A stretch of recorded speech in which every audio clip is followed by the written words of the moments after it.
अगर यही घटना मुसलमान करता तो उसके घर पर जो है बुलडोजर चल जाता। तो इंसाफ में दोहरापन है। मुसलमान अगर गलती करे तो उसके घर पर बुलडोजर चला दिया जाता है। बजरंग दल का कार्यकर्ता और या कोई और करे तो उसके घर पर बुलडोजर नहीं चलाया जाएगा, क्योंकि बीजेपी को और उसके नेताओं को इन लोगों से जो है फायदा मिलता है। हेड स्पीच के मामले में 2023 से जो है 2023 के अंदर 668 केस दर्ज हुए, 2024 के अंदर 1165 घटनाएं, 2025 के अंदर 1318 घटनाएं। अब इससे अंदाजा लगा सकते हैं कि हर साल जो है घटनाएं बढ़ती रह रही है, कम नहीं हो रही है, क्योंकि कानून के रखवाले जो है, जो पॉलिटिक्स कर रहे हैं, ये लोग जो है न्यायपालिका और पुलिस को कंट्रोल कर रहे हैं। अगर पुलिस को कंट्रोल नहीं किया गया, पुलिस को अपना काम करने दिया गया, तो पुलिस कानून तोड़ने वालों को खुद तोड़ देगी कि वो दोबारा ऐसी हरकत ना करेगी। लेकिन इसमें सारा रोल जो है नेताओं का है, क्योंकि नेता ही देखकर जो है बुलडोजर चला रहे हैं, ऐसे वीडियो बना रहे हैं जिसमें मुसलमानों को गोली मारी जा रही है। तो फिर इससे यही पता चलता है कि जो रूलिंग पार्टी है वो ही जो है मुसलमानों के खिलाफ जो है एक एजेंडा चला रहा है। यानी इन घटनाओं के अंदर 98% जो है मुसलमान होते हैं। मॉब लिंचिंग, कभी गौरक्षा के नाम पर, तो कभी जो है लव जिहाद के नाम पर, कभी लैंड जिहाद के नाम पर, तो कभी कोई भी मैटर ना होते हुए भी मुसलमानों को मारा जाता है। इलेक्शन के वक्त इस तरह की घटनाएं बहुत ज्यादा होती है, क्योंकि बीजेपी को इलेक्शन जीतना है, इसलिए वो हिंदू मुसलमान का जो है एजेंडा चलाती है, ताकि मेजोरिटी की वोटिंग जो है, हिंदुओं की वोटिंग जो है बीजेपी को आ जाए। बीजेपी जिन स्टेट में है वहां पर ही ज्यादा जो है हेड स्पीच की और ऐसी मॉब लिंचिंग जैसी घटनाएं होती है। यूपी 226 घटनाएं यूपी के अंदर 2025 के अंदर हुई है। महाराष्ट्र में 193 घटनाएं हुई है।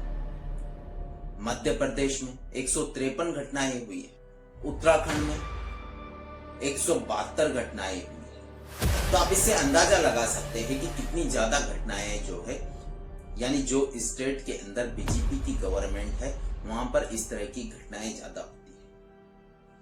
अब सवाल वही उठता है कि आरएसएस, बजरंग दल और बहुत सारी जो हिंदू संगठन है, बहुत सारी जो संगठनाएं हैं, क्या इन्हें कानून से डर नहीं लगता है? क्या इन्हें पुलिस से डर नहीं लगता है? तो इसका सही जवाब है कि ये लोगों के अंदर जो है संविधान के खिलाफ ही नफरत है। तो ये कोशिश कर रहे हैं कि संविधान को किसी भी तरह जो है कमजोर किया जाए, और अगर संविधान कमजोर हो जाएगा, देश के अंदर अराजकता फैलाना इनका काम है।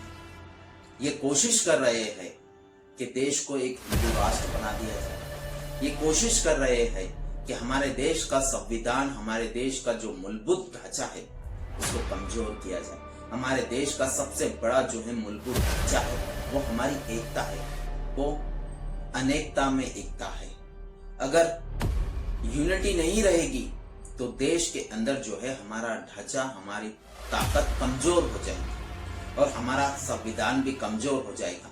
इस तरह के अराजकता फैलाने वाले लोगों पर जो है कड़े से कड़ा एक्शन लेना चाहिए। लेकिन बेबस है हमारी पुलिस भी, बेबस है हमारा न्यायपालिका कि इन जैसे लोगों को जो है एक्शन नहीं लिया जाता।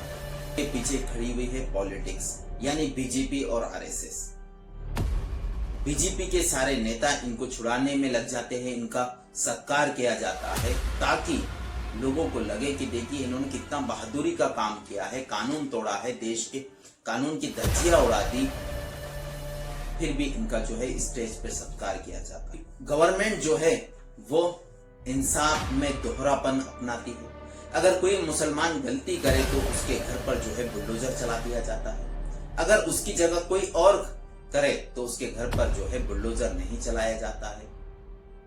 मीडिया से लेकर तो पॉलिटिक्स तक हर कोई जो है मुसलमान को जिम्मेदार ठहराता है। कसूरवार ठहराता है।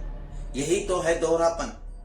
इसीलिए जो है देश के अंदर नफरत फैल रही है, क्योंकि मीडिया आए दिन जो है मुसलमानों को के खिलाफ जहर उगल रहा है, नेता जहर उगल रहे हैं, और जिन संस्थाओं के कार्यकर्ता भी जो है, छोटे से छोटा कार्यकर्ता भी जो है नफरत फैला रहा है। कभी लैंड जिहाद के नाम पर, तो कभी भूख जिहाद के नाम पर, तो कभी लव जिहाद के नाम पर, कभी मुसलमानों का बाइकआउट किया जाता है कि इनसे जो है बिजनेस नहीं करना है। आए दिन ऐसी कई घटनाएं हमारे देश में हो रही है, लेकिन इन्हें कंट्रोल करने की बजाय और ज्यादा बढ़ावा दिया जाए। हमारे देश के अंदर जो गुंडागर्दी करने वाले हैं, इनको सबक सिखाने वाले लोग भी मौजूद हैं। अगर पॉलिटिक्स इनको सपोर्ट भी कर रही है, इस तरह के बदमाश लोगों को, तो हमारे देश के अंदर अच्छे लोग भी हैं जो इनको सबक सिखाने के लिए रस्तों पर खड़े हुए हैं। लेकिन सवाल वही है कि इतनी नफरत क्यों फैलाई जा रही है? तो इसका मेन रीजन है